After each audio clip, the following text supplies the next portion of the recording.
বন্ধুরা, Gensol engineering কোম্পানির scam সম্পর্কে নিশ্চয়ই আপনারা কোনো না কোনো প্ল্যাটফর্মে শুনেছেন। এর আগে 3 নম্বর লাইভে আপনাদের বোঝানোরও চেষ্টা করেছিলাম যে এই কোম্পানিটা হয়তো কোথাও ফ্রড হচ্ছে, এবং দেখুন রিসেন্টলি কোম্পানির মধ্যে ফ্রড ধরাও পড়ে গেছে। আমি আপনাদের সেই পয়েন্টটাই আজকের ভিডিওতে বোঝানোর চেষ্টা করব যে এরকম জেনসল ইঞ্জিনিয়ারিং টাইপের কোম্পানিগুলো যে স্ক্যাম করছে, কোন কোন রেড ফ্ল্যাগসের মাধ্যমে আপনি সেগুলো আইডেন্টিফাই করতে পারবেন, যে কারণে দেখুন কোম্পানি মাত্র 1 মাসের মধ্যে 50%-এর বেশি ডাউনে চলে গেছে এবং টপের থেকে কোম্পানি 90%-এর বেশি ক্র্যাশ করে গেছে। আপনার পোর্টফোলিওর যে সমস্ত কোম্পানিগুলো রয়েছে সেই কোম্পানিগুলোর মধ্যে যদি এরকম কোনো ফ্রড করার চেষ্টা করছে অথবা কোম্পানি অ্যাকচুয়ালি ফ্রড করছে, সেগুলো কোন কোন রেড ফ্ল্যাগসের মাধ্যমে আপনারা ফান্ডামেন্টাল অ্যানালাইসিসে আইডেন্টিফাই করতে পারতেন, সেগুলোই আজকের ভিডিওতে আমি আপনাদের সাথে কভার করার চেষ্টা করব। যদিও এর আগে জেনসল ইঞ্জিনিয়ারিং কোম্পানিটা নিয়ে আমি আপনাদের বহুবার সাবধানও করেছিলাম যে এই ধরনের সাইনগুলো থাকলে সেই কোম্পানি অ্যাভয়েড করা উচিত। বেশ কিছু ট্রেন্ডিং কোম্পানিও লিস্টে রয়েছে যে কোম্পানিগুলোর মধ্যে সেম টাইপের স্ক্যাম হয়তো আজকে চলছে, কিন্তু সেগুলো বুল মার্কেটে চলছে বলে কোম্পানিগুলো ধরা পড়ছে না।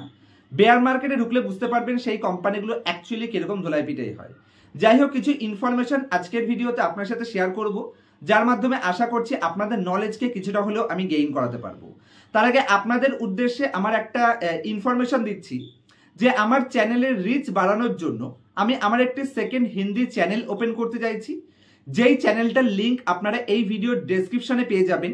অবশ্যই যারা আমাকে ভালোবাসেন, আমার গ্রোথকে ফোকাস করতে আপনাদের ভালো লাগে, তাহলে অবশ্যই আপনাদের সাপোর্টের প্রয়োজন। আমার সেকেন্ড চ্যানেলটি, যেখানে বেশি রিচ বাড়ানোর জন্য অথবা বড় গ্রোথের উপর ফোকাস রাখার জন্য আমি হিন্দি প্ল্যাটফর্মে আমার ভিডিওগুলোকে পোস্ট করার চেষ্টা করব। তো অবশ্যই যারা আমাকে ভালোবাসেন এবং আমার চ্যানেলের গ্রোথের উপর ফোকাস করেন, তারা অবশ্যই ওই সেকেন্ড চ্যানেলটিকে সাবস্ক্রাইব করে নেবেন।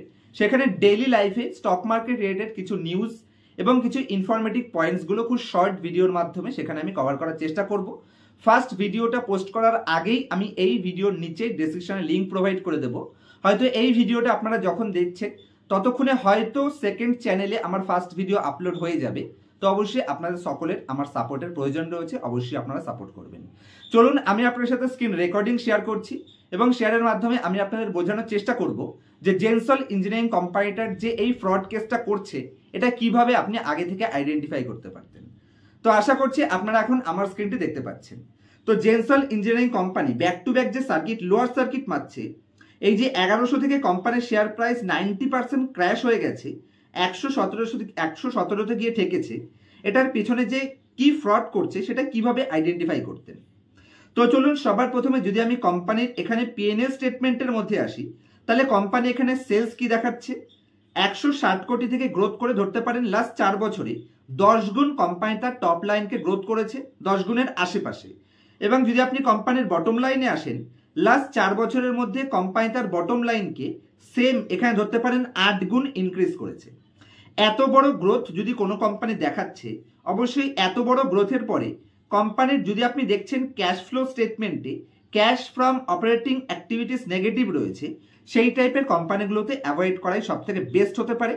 কারণ এই পয়েন্টসগুলো আমি আমার পার্সোনাল ক্লাসে আশা করছি আপনাদের যারা আজ থেকে 6 মাস আগেও ক্লাস করেছে, আমি তাদের বারবার বোঝানোরও চেষ্টা করেছি যে কোনো কোম্পানির যদি টপ লাইনে বাম্পার গ্রোথ রয়েছে, তারপরেও যদি কোনো কোম্পানির cash from operating activities negative রয়েছে, তাহলে সে কোম্পানিটা হয়তো মার্কেটে কিছু স্ক্যাম করলেও করতে পারে। এবং নেক্সট পয়েন্টে যদি আমি কোম্পানির ব্যালেন্স শিটের মধ্যে আসি, তাহলে ভালো করে দেখুন কোম্পানি তার বড়োয়িংকে কন্টিনিউয়াসলি ইনক্রিজ করছে এবং খুব হাই ভলিউমের সাথে বড়োয়িং বাড়ছে, মানে কোম্পানির ঘাড়ের উপর ধারের বোঝা বাড়ছে। এবার এই যে কোম্পানি ধার নিচ্ছে, এই ধারের সমান যদি কোম্পানির ফিক্সড অ্যাসেট গ্রোথ হতো, তাহলে আমি ধরে নিতাম যে কোম্পানি অ্যাভারেজ এই ধারটাকে পজিটিভ কাজে ইউজ করছে। এবং যদি আমি কোম্পানির এখানে ফিক্সড অ্যাসেটের মধ্যেও যাই, ভালো করে দেখুন ফিক্সড অ্যাসেটের মধ্যে কোম্পানির এখানে প্ল্যান্ট অ্যান্ড মেশিনারি বাড়ছে না, কোম্পানির বিল্ডিং বাড়ছে না, কিছু বাড়ছে না। অ্যাকচুয়ালি কোম্পানির কি বাড়ছে, এখানে কোম্পানি তার ভেহিকেল বাড়াচ্ছে, যেটা একদম ভেরি রিসেন্টলি সেবির তরফ থেকে এই কোম্পানিতে অ্যানালাইসিস করেও তারা বলেছেন যে কোম্পানি পার্সোনাল ইউজের জন্য তাদের ফ্যামিলি মেম্বারসদের নামে গাড়ি ক্রয় করছে এবং কোম্পানির নাম দিয়ে সেটা করছে। কোম্পানির ফিক্সড অ্যাসেটে আদার্স কিছু বাড়ছে না, কোম্পানি শুধু গাড়ি বাড়ছে। তো এখানে কোম্পানি একটা স্ক্যাম করছে। এবং দেখুন কোনো কোম্পানির ইনটেনজিবল অ্যাসেট বাড়তেই পারে, কিন্তু যদি কোম্পানি তার ফিক্সড অ্যাসেটের মধ্যে শুধু ইনটেনজিবল অ্যাসেট গ্রোথ করছে তাহলেও সেটা নেগেটিভ হতে পারে। যদি এই কোম্পানিটা কোনো আইটি রিলেটেড কোম্পানি হতো, ইনফরমেশন টেকনোলজি কোম্পানি হতো, তাহলে সেই টাইপের কোম্পানির ধরতে পারেন ইনটেনজিবল অ্যাসেট বাড়লেও সেটা অ্যাভারেজ পজিটিভই ধরা যায়, কারণ তাদের ক্ষেত্রে কোনো ব্র্যান্ড পারচেস করা হয়। এখানে ইনটেনজিবল অ্যাসেট মানে এমন একটা অ্যাসেট যেটা আপনি চোখে দেখতে পাচ্ছেন না, মানে কোনো ব্র্যান্ডকে আপনি পয়সা দিচ্ছেন, মানে ব্র্যান্ডকে পারচেস করছেন। তো সেক্ষেত্রে কোম্পানির অ্যানুয়াল রিপোর্টস থেকে দেখে নেবেন যে কোম্পানি অ্যাকচুয়ালি কোন ব্র্যান্ডকে পারচেস করছে এবং সেটা পারচেস করার পিছনে কতটা লজিক রয়েছে। তো এখানে কোম্পানির ইনটেনজিবল অ্যাসেট গ্রোথের কথা বলুন অথবা কোম্পানির শুধু ভিকেলের বলুন, এখান থেকে ক্লিয়ার সাইন রয়েছে যে কোম্পানি অ্যাকচুয়ালি গ্রোথের উপর ফোকাস করছে না। তার মানে ডেটটা কোম্পানি তার পার্সোনাল ইউজের কাজে ইউজ করছে, মানে অ্যাকচুয়ালি ডুপ্লিকেট ডেট। আর যদি আমি কোম্পানির আদার অ্যাসেটের মধ্যেও আসি, তাহলে এখানে ভালো করে দেখুন কোম্পানির লেটেস্ট ইয়ারে 309 কোটি ট্রেড রিসিভেবলস রয়েছে। এখানে কোম্পানি প্রফিট কত করছে? কোম্পানি তার লাইফ টাইমেই 300 কোটি প্রফিট করতে পারেনি। আর কোম্পানির ট্রেড রিসিভেবলস রয়েছে এখানে ধরতে পারেন কত কোটি দেখালাম, 309 কোটি। তার মানে আপনি হোল লাইফে যা প্রফিট করেছেন সেই সমস্ত প্রফিট আপনার ট্রেড রিসিভেবলসে রয়েছে। এবং ধার করে আপনি আপনার প্রাইভেট ইউজের জন্য গাড়ি সেটা কোম্পানির নামে পারচেস করছেন। তো এই টাইপের যদিও অনেক কোম্পানি সেটা করে থাকে, কিন্তু সেটা হিউজ পরিমাণে যদি হয় তাহলে সেটা নেগেটিভ সাইন। এবং এ কোম্পানি যদি আপনি শেয়ার হোল্ডিং প্যাটার্নে আসেন, এখানে কন্টিনিউয়াসলি কোম্পানি তার শেয়ার হোল্ডিং প্যাটার্নে কন্টিনিউ লুজার হ্যান্ডের কাছে শেয়ার ডাম্পিং করে গেছে। আর রিটেল পাবলিকের পার্টিসিপেশন কন্টিনিউয়াসলি এখানে বেড়েছে, না কোনো এফআইআই না কোনো ডিআইআই। তো এই ধরনের কোম্পানি থেকে অবশ্যই আমাদের সাবধান হতে হবে। এবং এ কোম্পানি একসময় আমি যখন আপনাদের ওপেন প্ল্যাটফর্মে এসে সাবধান করেছিলাম যে কোম্পানি হয়তো কিছু ফ্রড করছে, কারণ এত বড় গ্রোথের পরে কোম্পানির cash from operating activities negative, সেই কোম্পানিকে অ্যাভয়েড করাটাই সব থেকে বেটার হতে পারে। দেখুন, কোনো কোম্পানির cash from operating activities negative হোক, কোনো অসুবিধা নেই, কিন্তু সেটা কেন নেগেটিভ হয়েছে সেই লজিকটা আপনার কাছে ক্লিয়ার হতে হবে। সেক্ষেত্রে যদি আপনি একজন বিগিনার ইনভেস্টর হন, তাহলে আপনি চেক করে দেখবেন যে কোম্পানির ট্রেড রিসিভেবলস যদি অনেকটা হাই থাকে, লাস্ট 1 বছর অথবা 1.5 বছরের প্রফিটটা যদি কোনো কোম্পানির ট্রেড রিসিভেবলসে থাকে সেটা মেনে নেওয়া যায়, কিন্তু তার থেকে বেশি যদি হয়ে যায় সেক্ষেত্রে সেটা নেগেটিভ সাইনই অ্যাকচুয়ালি প্রুভ করায়। তো এই সাইনগুলো দেখে আপনি আইডেন্টিফাই করতে পারবেন যে আপনার কোম্পানির মধ্যে কোনো ফ্রড হচ্ছে কিনা, বা আপনার ম্যানেজমেন্ট টিম আপনার সাথে কোনো চিটিং করার চেষ্টা করছে কিনা। যদি কোনো কোশ্চেন থাকে অবশ্যই আমাকে কোশ্চেন করবেন। আর আমার সেকেন্ড হিন্দি ইউটিউব চ্যানেলের ভিডিওটা হয়তো 1 ঘন্টা পরে আমি পোস্ট করব।